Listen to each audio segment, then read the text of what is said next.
Oi, gente rica! Hoje chegamos ao nosso sexto vídeo da série Insights e eu convido você a pensar junto comigo, a se despir de todo o preconceito, pegar uma folha de papel, uma caneta e acompanhar esse vídeo até o final. Lá no final eu vou contar uma história, sabe, que vai tocar no seu coração, eu tenho certeza disso. Eu estou querendo fazer sobre uma história que aconteceu há 72 anos atrás. Na semana passada, a nação de Israel completou 72 anos de criação. Isso aconteceu no dia 14 de maio de 1948. E Isaías profetizou que isso ia acontecer em apenas um dia. Eu separei para você o texto que está na Bíblia, em Isaías, capítulo 66, versículo 8. Vou ler aqui, depois você pode pegar e confirmar na tua. Quem jamais ouviu tal coisa? Quem viu coisa semelhante? Pode acaso nascer uma terra num só dia? Ou nasce uma nação de uma só vez?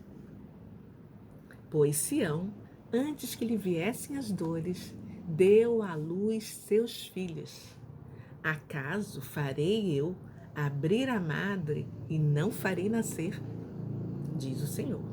Acaso eu faço nascer, fecharei a acaso eu que faço nascer, fecharei a madre? Diz o teu Deus. Olha que incrível, um homem que profetizou muitos e muitos anos a criação dessa nação moderna, porque a nação de Israel mesmo já existe há muito tempo, desde que Deus criou um povo e para ser luz entre as nações. Mesmo que você pense um pouco diferente, eu quero que você abra a tua mente agora, realmente, para pensar junto. E ao final eu quero que você escreva lá embaixo. Cris, eu penso diferente, eu acho que é assim, eu acho que é assado. Para a gente, sabe, fazer uma metanoia realmente, uma mudança de mente. Foi o que aconteceu comigo e o que eu quero compartilhar hoje com você. No dia seguinte da criação do Estado de Israel, os árabes entraram em pó, detonaram, começaram a guerrear contra os judeus.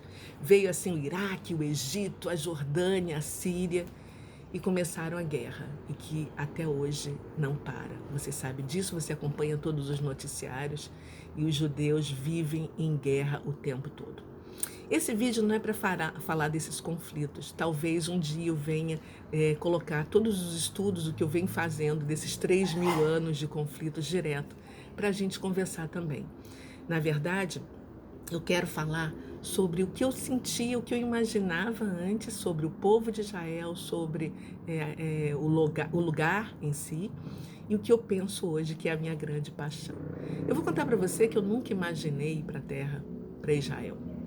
E eu achava o povo assim até um pouco estranho, sabe?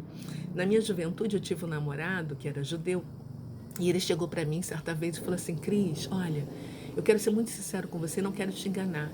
Eu jamais vou poder me casar com você porque a minha família não vai deixar eu casar com uma mulher cristã, a não ser que você se converta ao judaísmo. Aquilo eu fiquei chocada, sabe, com aquela colocação dele. No dia seguinte eu terminei com ele e nós nunca mais nos vimos. E levei a minha vida, viajei muito, gostei muito de passear, sabe? Conheci a Europa toda e nunca na minha vida pensei em ir para Israel. Um belo dia, Deus me convidou para ir para lá e eu fui. Eu tenho um vídeo de testemunho aqui mesmo no canal, eu acredito que o título é Eu Ouvi a Voz de Deus. E lá eu conto tudo o que aconteceu, como foi essa minha ida, que eu passei 30 dias, fui com uma peregrina e voltei com uma escritora. Inclusive eu vou deixar aqui embaixo o link para o meu livro. Eu, sabe, acredito que se você ler, você vai ter uma oportunidade de conhecer Israel através dos meus olhos e sentir as emoções que eu senti. Algumas pessoas que leram me deram feedback, eu fiquei muito feliz porque disseram que parecia que estava viajando ao meu lado. Esse era o sentimento que elas sentiu, né, ao percorrer e ao ler cada página. Então, eu queria que você realmente acompanhasse tudo. Eu quero te lembrar que não existe uma nação palestina, mas existe uma nação israelense que foi criada. Os árabes nunca aceitaram nenhum tipo de acordo até hoje. Eles negaram todos os acordos que foram feitos para que existisse também um Estado livre palestino. E se isso é verdade, eles nunca aceitaram nada disso, significa que Israel nunca conquistou nenhum território palestino, porque não existe uma Palestina livre, um Estado palestino. Concorda? É só para a gente pensar um pouquinho, tá? Hoje são 7 milhões de judeus vivendo dentro de Israel. Israel é um filetinho parecido com um estado, com Sergipe, né? E assim rodeado de árabes para todos os lados. E tem mais de 16 milhões de judeus espalhados por todos os 4 cantos do mundo. Em 5 de julho de 1950, foi estabelecida uma lei do retorno para que cada um dos judeus que estivesse em qualquer lugar do planeta pudesse solicitar sua cidadania, o retorno à terra que emana leite e mel, a terra que foi prometida aos seus patriarcas.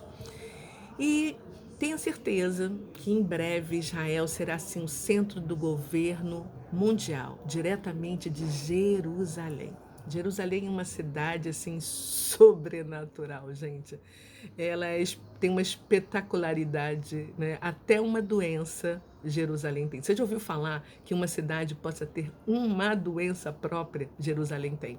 Vai lá, entra no Google e pesquisa sobre isso. Eu não vou contar aqui agora não, tá? É muito interessante essa doença de Jerusalém. Dentro da Jerusalém unificada, existe assim 60,5% de judeus. Quando eu falo de judeus, não significa que seja da religião judaica, tá? Podem ser judeus messiânicos também. Tem 36,5% de muçulmanos, 1,8% de cristãos e 1,2% sem definição. Podem ser ateus, podem ser qualquer coisa. Não foi definido. Essa é a população de Jerusalém, não de Israel. E eu quero que você imagine comigo, diante de toda a história que vem passando, né, durante todos esses anos, que a questão é que Israel é uma nação indestrutível, gente. Assim como o povo judeu é um povo indestrutível. Se a gente observar quantas nações já foram criadas, quantas nações já deixaram de existir, né? Quantos povos a gente não ouve mais falar, e o povo que foi escravizado durante mais de 400 anos no Egito, que foi exilado na Babilônia por 70 anos, que voltou e que viveu sob o domínio de Roma, depois sobre o Império Romano, com os cruzados, e que foi espalhado por todos os cantos do mundo, que viveu a maior das atrocidades de todos os tempos, que foi o Holocausto, onde foram dizimados de forma inenarrável, sabe? Uma coisa assim terrível. Toda vez que eu vou para Jerusalém, eu vou para o Yad Vashem, é o Museu do Holocausto, para conhecer um pouco mais da história, ouvir mais áudios, ouvir mais testemunhos. Eu saio de lá assim, sabe? Com uma dor no meu coração. Quanto tempo, como nós podemos fechar os olhos para todas essas coisas que aconteceram. Mas faz parte dessa história humana e 6 milhões de judeus deixaram de existir. Mesmo assim, onde eles estão com os olhos centrados em Jerusalém.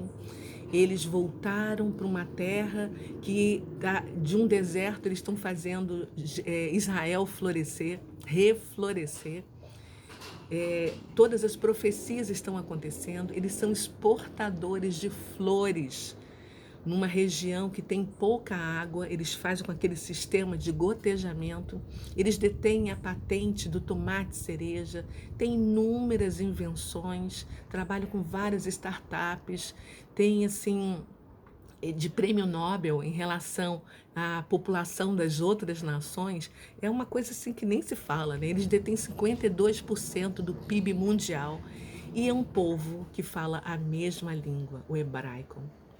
Tem o mesmo Deus, né? Usam o quipá acima da cabeça para terem a certeza que, sabe, eles jamais vão esquecer que eles são, sabe, servidores do Senhor, do Eterno de Israel, que está acima deles. E é um povo, assim, unido, com um propósito e com uma identidade que você não vê realmente em nenhum outro lugar. É uma coisa assim realmente fantástica isso, né? Deus os constituiu para ser a luz do mundo. Eles são a luz do mundo. Muitas vezes a gente acredita que a igreja tomou posição deles. Não, isso não é verdade. Eu separei aqui para ler para vocês Jeremias, no capítulo 31, o versículo 7, que diz o seguinte: Salva, Senhor, o teu povo, o restante de Israel. Eis que os trarei da terra do norte e os congregarei das extremidades da terra. E entre eles também os cegos e aleijados, as mulheres grávidas e as de parto, em grande congregação, voltarão para aqui. Virão com choro, com súplicas, os levarei. Guiá-los-ei aos ribeiros de águas, por caminho reto, em que não tropeçarão, porque sou pai para Israel, e Efraim é o meu primogênito. Ouve a palavra do Senhor, ó nações, somos nós, e anunciai nas terras longínquas do mar. E dizei: aquele que espalhou a Israel o congregará e o guardará como pastor ao seu rebanho. Gente, tá aí a explicação. Israel espalhada, né, por todos os lugares, agora fazendo o aliar, retornando à terra de todos os cantos da terra. Falando também do exército de Israel. É um exército assim que tem uma inteligência, uma coisa incrível. Quero lembrar para vocês que em 5 de julho de 1967, quando estava acontecendo a Guerra dos 6 Dias, Israel derrotou o Egito com todo o seu poderio de exército em apenas 3 horas. E ao mesmo tempo ele estava sendo atacado, né, pela Síria, pela Jordânia, pelo Iraque, pela Líbia, que estava ali nas costas deles. Israel é a menina dos olhos do nosso Criador. E quando se agride, quando se abandona Israel, é como se a gente estivesse indo de encontro aos sonhos, aos propósitos de Deus, né? E o nosso Deus é o mesmo hoje, o mesmo de ontem e será para sempre. Lá no Salmo 119, no versículo 160, está escrito que as tuas palavras são como em tudo verdade. Né? Desde o princípio, cada um dos seus justos juízos duram para sempre. Se Israel deixasse de ser a Israel espiritual e passasse a ser a igreja, com certeza Deus teria nos avisado através dos seus profetas. E não estaria escrito lá em Gênesis, eu vou abrir aqui para vocês, Gênesis 12. Opa! Só um minutinho. Gênesis 12, no versículo 3, o seguinte. Versículo 2. De ti farei uma grande nação, e te abençoarei, e te engrandecerei o nome. Sê tu uma bênção. Abençoarei os que te abençoarem, e amaldiçoarei os que te amaldiçoarem. Em ti serão benditas todas as famílias da terra. Aqui é família, gente. Nós somos o patrimônio, a família de Deus. Deus não está falando que serão abençoadas todos os países, todas as nações da terra, todos os governos, todas as igrejas. Não, todas as famílias. Isso é muito importante. Quantas vezes você ora pela paz de Jerusalém? Quantas vezes por semana você ora pela prosperidade de Israel? Lá no Salmo 122, sabe, está escrito também, né? Orai pela paz de Jerusalém, sejam prósperos aqueles que te amam. Por amor à casa do Senhor, nosso Deus, buscarei o teu bem. A gente precisa, né? Eu sempre imaginei antes, assim, um avivamento, né, espiritual, e que fosse parte de uma igreja. A gente sempre imaginou isso.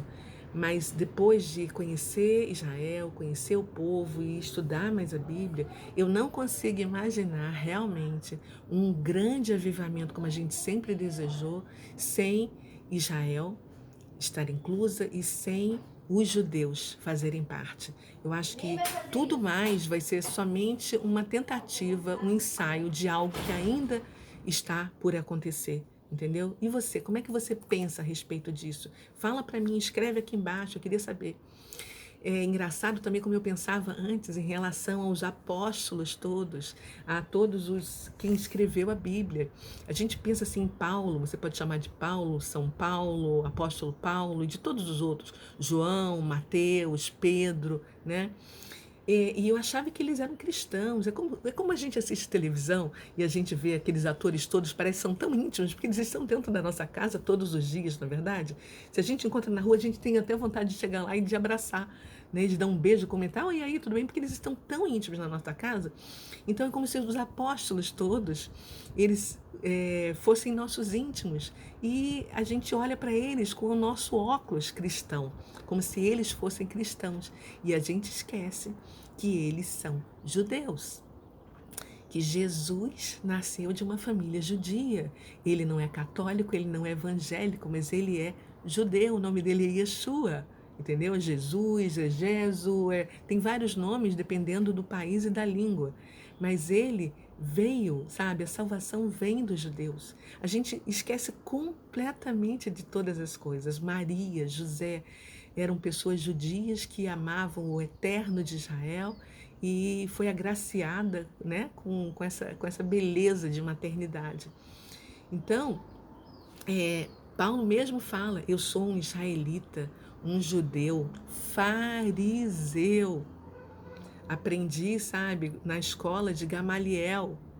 Então, a gente, da tribo de Benjamim, e a gente acha que Paulo, né, tá ali, e é o nosso conterrâneo, entendeu? O apóstolo Paulo, e não é nada disso. Você já parou para pensar que nós fomos alcançados exatamente porque esses judeus dos quais a gente acha, né, que eles mataram Jesus, que eles não merecem mais, que eles foram exterminados, que eles devem sair, que agora é a igreja e não mais o povo judeu, mas que foram esses judeus que fizeram o ide de Jesus, que saíram, sabe, por todos os confins da terra para trazer a palavra, as escrituras, o evangelho para cada um de nós. E nós, que somos os gentios, recebemos através deles, judeus. Mas nós esquecemos deles, deixamos eles de lado, né? E a gente precisa realmente agradecer a esses discípulos judeus por tudo que fizeram e como nós fomos alcançados, enquanto muitos deles estão assim blindados. Deus fez isso, sabe? Deus escureceu a visão deles para que nós pudéssemos ser alcançados. Eu não sei se você sabe, se você já leu o Apocalipse, mas quando a nova Jerusalém, a cidade santa, descer ataviada, nós vamos entrar por uma das 12 portas. Vão ter 3 portas ao norte, 3 portas ao leste, 3 ao sul e 3 ao oeste. E cada uma dessas portas em cada uma delas vai estar escrito um nome de uma das tribos de Israel, que são os filhos de Jacó. Se você não sabe o nome deles, entra na Bíblia e começa a estudar. Porque quando chegar o dia, quando chegar a hora, você vai olhar assim aquelas portas com aqueles nomes, você não vai entender nada. Não pense que nas portas estarão os nomes, sabe, dos pais da religião católica, dos pais da religião evangélica. Não estarão. Estarão os nomes dos filhos de Jacó. E na estrutura, na base, sabe, na pedra fundamental de cada porta, de cada, sabe, lado dessa cidade santa, vai estar o nome, sabe, de quem também? Dos 12 discípulos de Jesus. Gente, vai lá, entra em Apocalipse 21, capítulo 9, se não me engano. Você vai ver a descrição de tudo que eu estou falando aqui.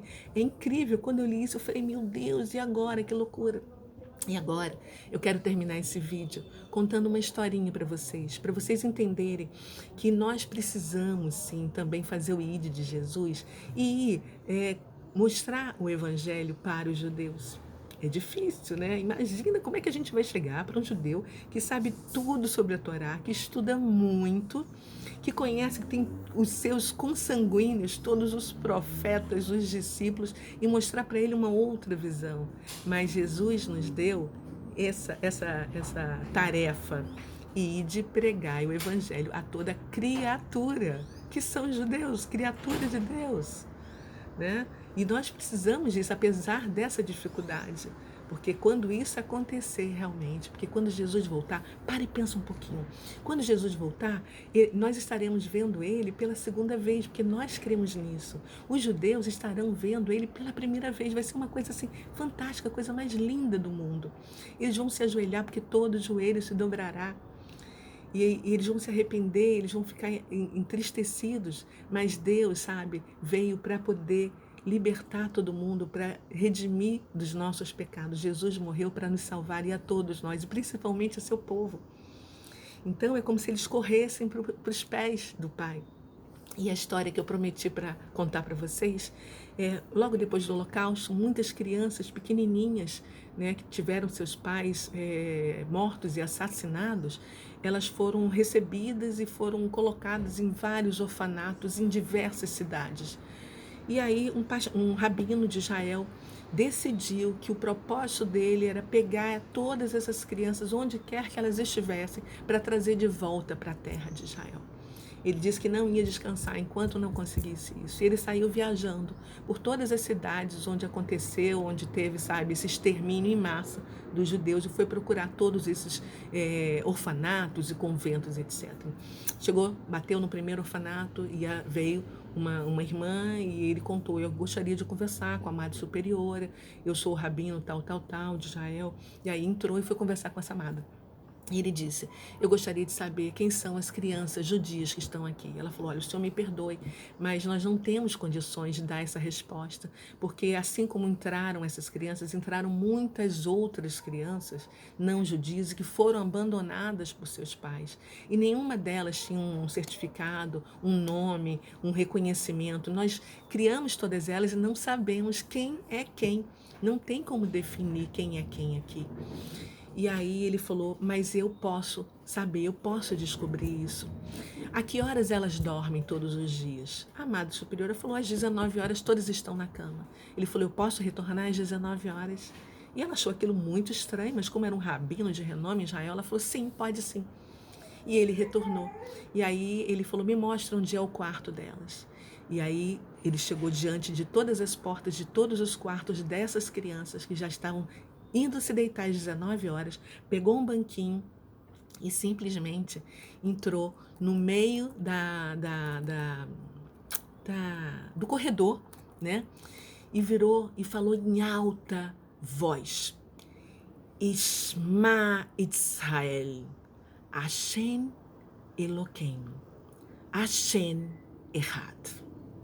Quando aquelas crianças ouviram aquela voz no meio do corredor, elas saíram correndo: papá, papá, papá, e abraçaram ele, abraçaram os joelhos dele. E ele recebeu cada uma delas, sabe? Então por que isso, gente? Porque essa é a identidade do povo judeu.